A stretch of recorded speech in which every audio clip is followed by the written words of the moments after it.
A reading from the book of Exodus, chapter 31, verse 12 through 18. The Lord said to Moses, "You must also tell the Israelites, take care to keep my Sabbaths, for that is to be the token between you and me throughout the generations, to show that it is I, the Lord, who make you holy.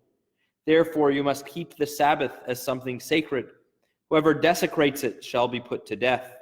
If anyone does work on that day, he must be rooted out of his people. 6 days there are for doing work, but the seventh day is the Sabbath of complete rest, sacred to the Lord. Anyone who does work on the Sabbath day shall be put to death.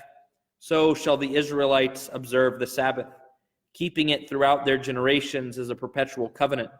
Between me and the Israelites it is to be an everlasting token. For in 6 days the Lord made the heavens and the earth, but on the seventh day he rested at his ease. When the Lord had finished speaking to Moses on Mount Sinai, he gave him the 2 tablets of the commandments, the stone tablets inscribed by God's own finger."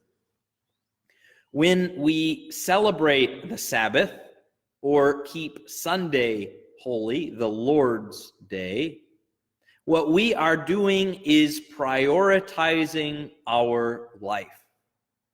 We are prioritizing our life in such a way where we say, I am not living for money. I am not living for myself. I am not living for this world.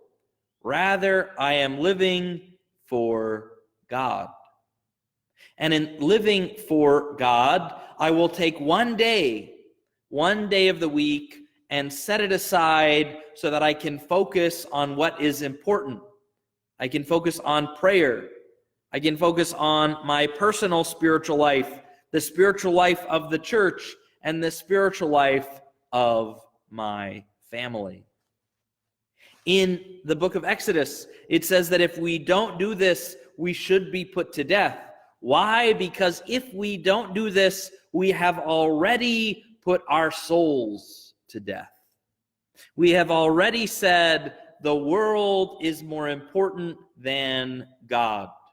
We have already said, I do not trust in God. Let us then reorient our lives so that we can make one day holy to the Lord.